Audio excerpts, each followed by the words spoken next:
Hello there. I'm Dr. JJ Kelly, the punk rock doc, and this is Throw Up Thursday, where you come barf your problems and leave feeling better. I am about to be joined by Olivia Hoffman, our doc. So here we go. Let's see. One of our docs. And what that means is former psychotherapy patients paging Dr. Freud. Hi! Hi! I missed what you said, but I just got the page. Wait, I Dr. can't hear Freud. shit. You can't hear me? Oh, you're coming. That's because my headphones are.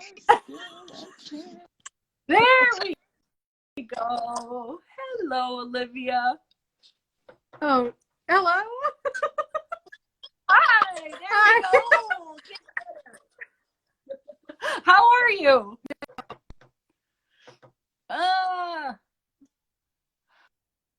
Hello? Hi.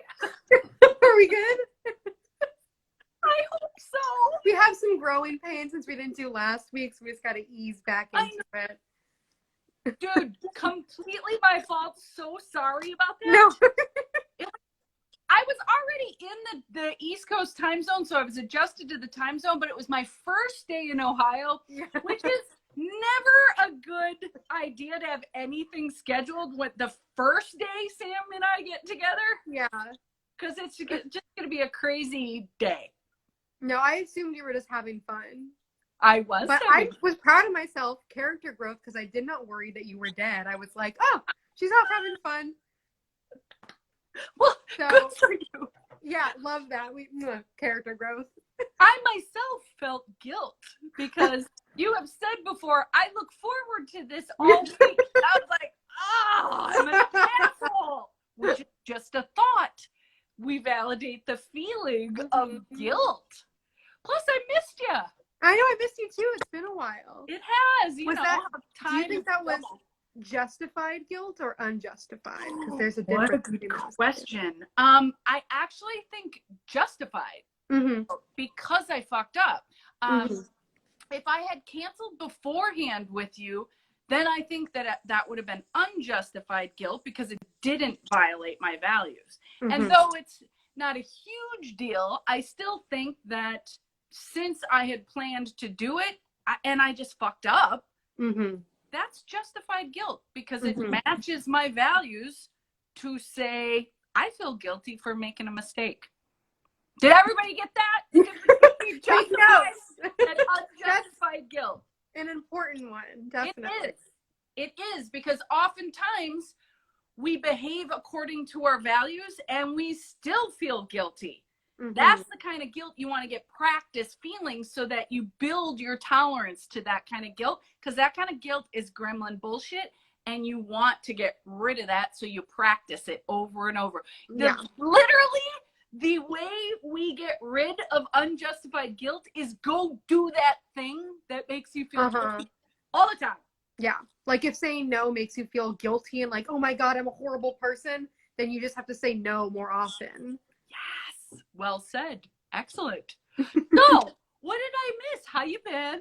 I've been all right. Okay. I saw you post on our private group. So a little bit of a hard day, but I'm super happy to be doing this and me too. And validating the sadness and just like living in the gratitude as much as I can. All right. Well, and I'm buying it. It doesn't just sound like a shirt at a yoga studio. So just laugh. Seems good. You know? Do you want to start off by pulling a card? Oh, sure. Yes. Where am I? I got a kind of a bullshit one today. I can't. Yeah. Hey, this doesn't. I couldn't figure out what I was supposed to get from it. What did you get? I haven't pulled one yet today. All right, do it. Save it. Okay.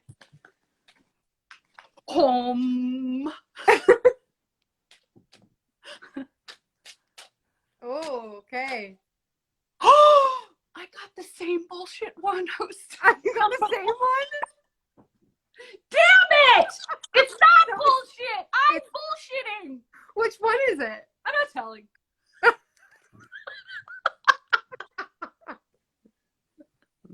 Damn it. I'll tell you off the air. Okay. God damn it. Okay. What's yours? I got don't fucking force it. Allow that shit to come to you. Yeah, let that shit come to you. Yeah. And I think it's about what I posted about and the sadness. Yep. Because I felt there was like my action urge to listen to sad music was like a draw to like dig the knife in kind of thing. Uh-huh. And Emo. I think, yeah, to go emo on it. Yeah. And I felt that. And I was like, all right, that's why I'm going to skirt into the gratitude. So I think it's about that, to like not be like, oh, so sad, because it's okay. It is pretty okay. Mm-hmm. It's like not a big sad. And sad. It's sad and it'll be fine. Yeah. Like, yeah. Well, you know what I find helps me regulate emotions, Olivia? Helping others. yes. So, you got a question or what? Yeah, I do. All I right. do have a present. Also, we have a great gift of a Feels on Wheels tomorrow. Yes. Tell them At all the 2:30 to 3:30. Ish, whatever. It's lax. We're gonna be doing Feels on Wheels, the mental health pop-up, to give you free coping skills.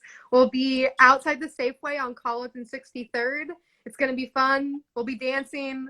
There may or may not be bubbles. It'll be great. Nice. We are dancing tomorrow. We keep forgetting to dance. I know. Set up first and then dance. 2:30, we are dancing. It will not be well done dancing. It will be dancing. Yes. All right. The Safeway at 63rd. Dude, nice job, by the way. I've been practicing. Very smooth. Yeah. Excellent. One last thing I have to do. Wonderful. So the first question I have is from a friend. So they're going on a road trip right now, like doing a cross-country road trip with a friend that they are not super close with, but they've known for a bit. So they wanted some conflict resolution tips, which I have a lot to say about this. Yeah. And they said that they like, so tips for conflict resolution when you're in close spaces with a person. And they said that, and we can discuss this a bit, that they want it to be dealt with quickly and easily, ways to keep it from bleeding into the trip. Yeah. Yeah. Well, the thing is, we can validate the wish of that. Definitely. Yeah, that's a lovely wish. Okay, again, this is a difficult one for me to answer because I need a specific situation. Like, this person said this, I said this. These are always better questions when they're absolutely specific like that. However, I will still attempt to answer this, and that is, it's the same thing I tell you guys all the time, is enter into the conflict while you're still scared. I say this because getting ahead of it is always, not always, but usually a more mindful choice that maximizes your chances of getting taken seriously and getting the resolution actually resolved. And a lot of times people wait too long because they're scared, and then they're super pissed because it's accumulated, and the other person has no idea that's even happening. And then they wuss out and use anger as fuel for going after the conflict. And that sucks because you don't even have to be brave to use anger as fuel with conflict. So, and it also reduces your chances of being effective because you're probably going to say something fucked up that you regret later. Most of us do when we wait too long and when we're super pissed. And a lot of times the person's like shocked. They're like, holy, I didn't even know I was irritating you. And you're like, will you stop chewing so loudly? You've been on both sides of that too. So you know when someone explodes and you're like, oh my God. Yeah. I don't know. And when you're like, I can't take another second of you breathing near me, like, I can't do it. Totally. So take responsibility for validating your feelings, usually irritation, maybe some sadness, maybe some hurt. Maybe I get my feelings hurt all the time. I don't think anybody did anything wrong per se. I just am hurt. It doesn't even necessarily need a sorry, although I suggest you do it. It just smooths things over a little bit better. However, it's, you know, we got to take responsibility for our own emotional experience. And a closed car situation like that, while very fun, highly recommend road trips always. It's, you know, you get to know somebody on a road trip. Oh God, I'm talking to you and we're having our own conversation with our eyes right now. It's a pressure cooker. It's, you know. Yeah. Yes. And if conflict does not get resolved, it absolutely accumulates. So by the time you go from Oakland to NYC, it's machete time. So talk. Yeah. Be honest. Do not go into the conversation going, you did. Mm-hmm. I think this, I feel, and then use emotion words. Don't say, I feel like you're being an asshole. That is not taking responsibility for your feelings. Like an asshole is not a feeling. You don't go right into blame. You say, will you please chew a little quieter? Thank you. Reminds me of Young Frankenstein when she's like, would the doctor like something to drink? No, thank you. I'm a bit tired. Truth telling. Do it while you're still scared. Because everybody's scared. It's okay. Be brave. You're going on a road trip anyway, so you're exercising courage. Now just tell the truth. If everybody's told the truth, the actual truth, the world would be so much better, dude. Yeah. So that's the best I got for answering that question.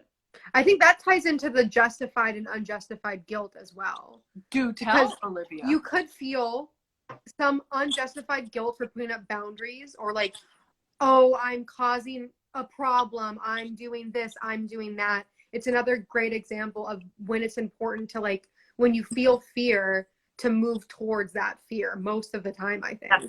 Because in that situation in particular, that guilting that goes on in your head is your bullshit way of talking yourself out of doing the thing you fear, which is entering into the conflict. Oh, I don't have a right to say anything. Oh, they're not being that. Like, it's just words leading to wussing out on the thing that you really ought to be doing. Which is actually making the situation way worse. If you just go, oh, it's not that big of a deal, I don't care, which I've done many times, and then 3,000 miles later, I can't. You know, it's just not. It's the kinder thing to do to call somebody out in a second when they hurt your feelings. Totally, I could not agree more. You know, I think that. Give them a shot at changing the behavior that's irritating you that they probably don't even know they're doing. Instead of being controlling about, oh, I lost you. But instead of trying to be controlling about not a big deal. Like, it's funny to me, this not a big deal thing, because most of us are irritated when we express our feelings and then the other person says something like, oh, it's not that big of a deal. You're like, I'm going to wring your neck. Yeah. However, we say that to ourselves all the time. And somehow it flies. Well, I think it's some internalized, I mean, especially if a woman is saying it, or like a femme person is saying, oh, it's not that big of a deal, minimizing their problems, trying to make themselves as like digestible as possible. There's definitely like a lot of internalized sexism in that. And by minimizing other women's problems too, because it makes you feel anxious. Like, agreed. Why is your thing not moving? Is it not? Am I not moving at all? Oh, okay, let me get out and get back in. Oh, great. What am I going to talk about while you're gone? One second. Okay. So, while we're on this topic, though, of things that we would never say to other people, however, we allow ourselves to say it to ourselves, this is something that has stuck in my craw for my entire career and beforehand, actually, is that if things like, oh, I'm so stupid, or I'm a piece of shit, like these horrible things that people say to themselves, then if there is a phrase that you repeat silently to yourself that you would never say to another human being, forget another human being, somebody you care about, because I'm going to assume you care about yourself a little, then if you would not dare say it to someone else because you think it would be cruel, rude, whatever, do not say that stuff to yourself. And when you catch yourself saying that kind of thing to yourself, have something on deck like, I'm perfect just the way I am, or some friggin' mantra. And mantras are for repetition and realigning neural pathways. So yeah, the cheesier, the better. Just repeat something in the place of the horrible thing that you repeat as a way of occupying your brain on something more productive than the reel that the gremlin gets you with. Better. I can see you now. Hello. All right. Give me another question. All right. I was wondering, so I know that we talk about how in spring there's like a shift that like affects you mentally and physiologically. I was wondering if because we're in another season change in fall, if there's like another kind of thing that happens. Great question. Is this your question? Yeah. This is a great question. Because yes, we talk about spring all the time, which is funny. I think I talk about spring all the time because it's a living hell for me. However, fall absolutely has its own thing. And that's when people start getting diagnosed with seasonal affect disorder. That's when people get their light boxes out. For us here in California, I still have had people in my practice that use the light box and feel that shift in the fall. I do think there is like a letting down and, darker, longer. It is a season moving into winter where we rest a little bit more. So that part is perfectly natural. However, if people are sort of depressed and then fall rolls around and then the light goes away, then they might get actually depressed. And, the light boxes, when they work, are fab because you're not taking meds. Check with your doctor. They're like $200 one off. That's so much cheaper than meds. It's better for your body than meds. If overdone, it can make you hypomanic or manic. But in general, yeah. Whoa. But in general, when I have had people use the light box, it's awesome and makes everybody happy. However, if you are not getting outside for a walk, don't get a light box first. Get some friggin' exercise. Make sure you are eating healthily. That means shit that's alive. That means vegetables. And watch your water intake as well. But exercise will help in the fall. Exercise helps during the rainy season too. It doesn't matter that it's raining. Just put on a slicker and get your ass out there. Also, it's like so beautifully dramatic when you're kind of moody to go on a rainy walk. Like to go on a crying walk while it's raining. I cannot wait to cry in the rain. It's been too long. I lived in Vancouver for years. I could cry in the rain every day. Go to class, no one would know that I was crying. I would get the rain off my face. Now it's so apparent whenever I've been crying on the bus. Like, totally. Oh my gosh, we have a question. Hang on. Oh, nice. Oh my gosh. It's tiny. How am I supposed to read that? I can't see it either, so I can't. Oh, God. My housemate just accidentally texted me while shit talking me to her husband. Oh, that's awesome. Nice drama. I feel pissed and want to yell at her. This is, oh God, I can't read it all. Oh, it's okay. Can you see it? I can see part of it. This is this. Astrid, do you want to say in the chat thing what the rest of your question is? I'm pissed and want to. Damn it. Yell at her. I read something about a deer in there, which deer, for those of you who have not taken DBT, which, why haven't you taken my 8-week course yet? drjjkelly.com. Schedule a free consult. Yeah. A deer is the formula that we have describe, express, assert, reinforce. It's a formula for assertiveness training, and it kicks so much ass. And I'm pretty sure Astrid is referring to that, even though I can't get back to the word. Yeah, well, so she says, is this a deer situation or a water off a duck's ass situation? Well, my dear, I cannot define that for you. This is so funny. Astrid's so funny like this. Astrid often asks a question, and I take a breath, and then Astrid goes, "Oh, I think I know the answer." Turns out she absolutely does, and it's a great one, and it usually has pieces to it that I didn't even think of yet. So, my guidance is, what are your values?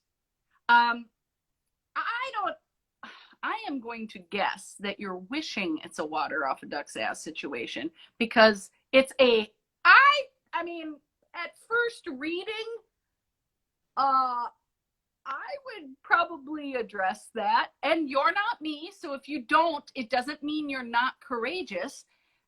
Just gut check though, please, because chances are that's a scary conversation to have.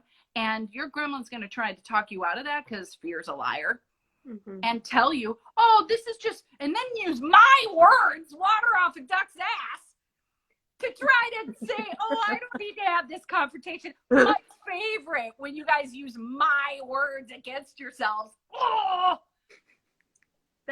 Olivia's never done that though. I'm perfect. So are there any more comments from Astrid? What do you think? She just says LOL. I do think also in this case, this is going to be a whole lot scarier for her than it is for you to like be called out on, like, that's excruciating for her. So that might help take the fear away from the deer a little bit, because like, oh my God.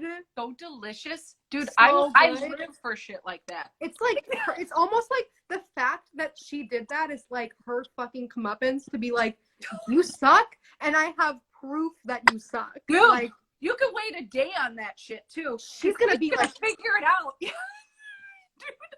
And then you can just saunter up and be like, so I got this text where you was this meant for me, or is there some unresolved conflict that I'm not aware of between us? Because I'd be happy to discuss that with you. Oh my God, so delicious. Please, can I draft one? Put it on the group. Please. Oh my God, you got to put it on our Facebook group, because this shit is gold. We're all going to laugh. You guys are going to do support group on Sunday, and you're going to hear all about it, and I won't be there. Damn. I want to hear about this shit. This is some good stuff. Oh my gosh. Okay, so Astrid, while we have you, are you leaning toward water off a duck's ass or the deer man? When you say draft one, it suggests to me that she's going to do a deer. And whether you deliver it or not, writing out a deer gets everybody a little bit more mindful about what their emotions are, whether they want to go forward or let it go, what matches their values. It just slows. Yeah, right. Yeah, she's going to do the deer. Yeah. Yeah, I mean, you got to do it anyway. If you ask yourself, hey, should I, check out the formula for assertiveness training and write something out? Yeah, because at the very least, you're going to get clear on what your objective is. So yes, did I, by the way, I saw that question mark, and did I answer your fall question, thoroughly? Did we end there? Yeah, I think so. Okay. Yes. But just to take care of yourself, like it is spring, and spring has the amp up. Fall has the hunker downy. And I'm anticipating it to be a little bit heavier because of COVID stuff as well. So it's been, if that anticipation helps you, fine. Just as a way of like compassion of like, okay, this might be a little bit more of like a heavier fall transition. While holding on to, you might not be right. I mean, you probably are. I'm not even arguing about that. I'm just arguing, about the thoughts. Future telling. Yeah, kind of thing. I mean, obviously it's logical. However, we're lucky here, you know? It's not like we're going to get feet of snow. Yeah. Oh my gosh, that would suck. Also, I'm loving this like little chilly weather because I get to wear my turtleneck, which I loved layering. It's finally layering season. Yeah. Yes, I have my. Oh, hell yeah. I know, I love this sweater so much. Plus, I was with this kid, socially distanced and outside, teaching this kid yesterday. We both had owl things on. I was like, yeah. Amazing. So great. So great. Beautiful. Okay, you got one more? Yeah. Okay. Right, lay it on me, sister. So it's kind of not a specific question, but we can get into more. No, I'm sorry. You're actually, killing me. Okay, so when we talk about like being dysregulated emotionally, there is in one circle emotional mind, and in the other circle rational mind. Mm-hmm. For people who tend to hover more in rational mind, what are some tips to clue them into how to get regulated? Because I think that there's like a societally, it's more acceptable to be, it's like harder to catch that you're dysregulated sometimes for people who aren't trained. Well, yes, that's true of anybody. Yeah. But with emotional mind, it's like, oh, I'm super emotional. I know that I'm like going through something. Oh yeah, well, yeah. It's feminine, and in the patriarchy, yeah. But when that people doesn't really work. over-intellectualize, what are some cues? Sorry. When people over-intellectualize, what are some cues to help them know that they're dysregulated and move towards wise mind? Oh, an open hand slap to the face.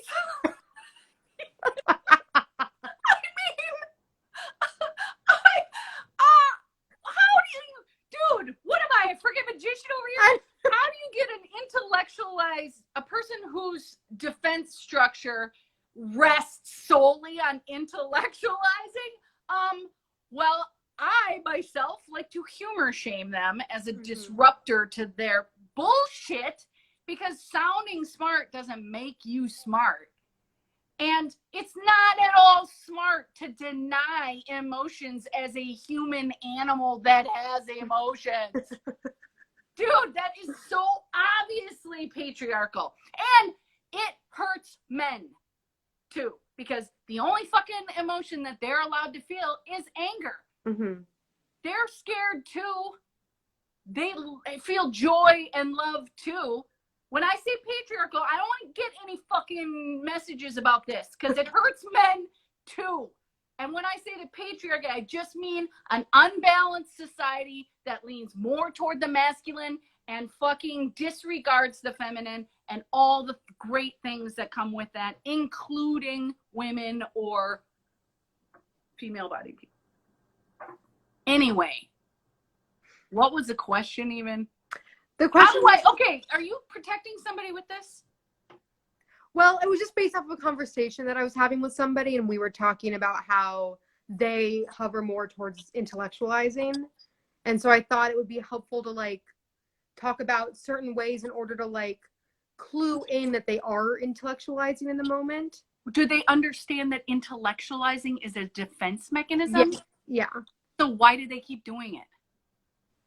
I don't know. They're arguing for their own defense. No, they're not arguing for it. I was just thought that it was worth, that it was something that, I don't know if there's like I know, because I go towards the emotional mind, right?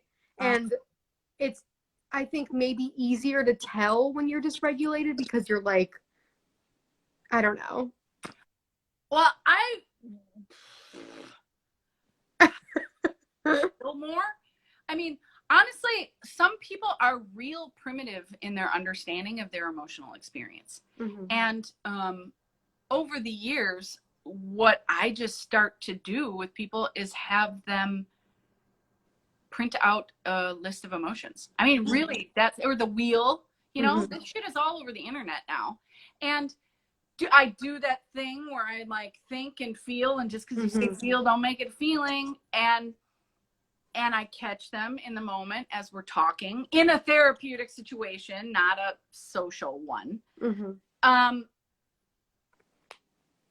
Were they asking you for tips on how to intellectualize less, or just to understand when they're having emotions? Yeah. Well, why don't they use their fucking intellect to deduce whether the situation they're in requires feeling. Yeah. If you're, I don't want to say something horrible, but you know, like if you see, if a bird ran into this window right now and I was like,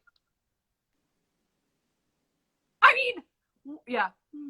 So yeah, that bird just like broke its neck. Well, that's actually like a metaphor for society and like that's dumb. First of all, why wouldn't I have a response from that? Yeah, okay, but let's say I just like try to tamp down my emotions with intellect. Mm-hmm.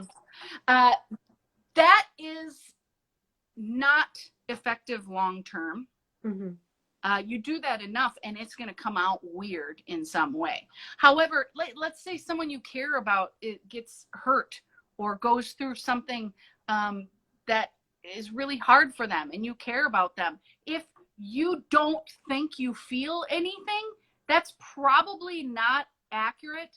You're probably intellectualizing if you're saying shit like no big deal, bullshit, invalidating statements like that, then you probably are having emotions, but you're not going looking for them. So go looking for them. If you're like, wow, why don't I feel anything? That's the thing, is it's revered to not have feelings. That is actually reinforced in our society, which is horseshit, and ends up hurting those very people in the long run. That does not work long term. Mm-hmm. However, go looking for it, explore, get curious about your own emotional experience. Start finding words other than the ones you use, if you even use emotion words, because a lot of people just say good, bad. What? I feel good, I feel bad. What? That doesn't even fly one day in our program. That doesn't tell me weird. Shit. What? I feel weird. Yeah, weird. That's actually better. Yeah. Because there's usually a physical thing to that, and I can be like, okay, what does weird mean? I do the same thing for good and bad. It's just, if you think good and bad is the end of the road of your exploration of your emotional experience, you definitely need a class. With Dr. JJ Kelly, drjjkelly.com, 8-week DBT course. But go, nice, Olivia. But go Google emotion words and print it out and start using them, and bodily reactions to different emotions. There are going to be patterns. Watch for the patterns. Be honest with yourself about the patterns. If any pattern, because a lot of times when we're certain or we think we're certain about anything, we stop exploring that whole realm, which probably means it's a gaping blind spot. And so look for certainty. It's like little gnat that's been driving me insane. Go look for the certainty and then go digging for where you're wrong. It's a thrilling experience, actually, to learn, oh my God, I've been thinking this forever. I'm totally off base about this. Now you can grow. I think that is absolutely hilarious. I love doing it with myself. I myself think every word that comes out of my mouth is brilliant. It is. Yeah. However, you know, if it doesn't resonate with you, it doesn't mean anything. And that happens with ourselves too. Like, you could write something out. You could say something out loud. If it resonates with you, you're probably on the right track. What does resonate mean? I don't know. You get like a flutter or gut feeling about it, or it just seems true. When you say it, you got to listen to yourself about stuff like that. I don't know if I answered your question. I mean, I think that's good. I kind of just wanted to set off a discussion about that sort of thing. I got to guess about who that conversation. Yeah. Whoever could it be? But it's, you know, I do humor shame people that do that, but that's usually after they've had some training, and we have a relationship. However, I don't want anybody shaming themselves, because the exploration and curiosity, even the intellectual curiosity around emotions, can be a fun process. And the more playful and like your ability to laugh at yourself in this process, I mean, that makes the process so much more productive, useful, Mhm. fun. Yeah. Like, what? There are so many things that shame us. And, like, why would we do that to ourselves? Yeah. Why not make it fun? Letting go of ego in the search for what's real is really important. Well said. Yes. Graduate, pro-level DBTer. I love it. Those are great questions. Get me at least one specific one next time. Okay, I will. And thank you, Astrid, for asking a question live. I always appreciate that. And thanks for being so juicy. Oh my God, yes. That was great. I definitely need some follow-up on that, please. Okay. Thank you for joining us.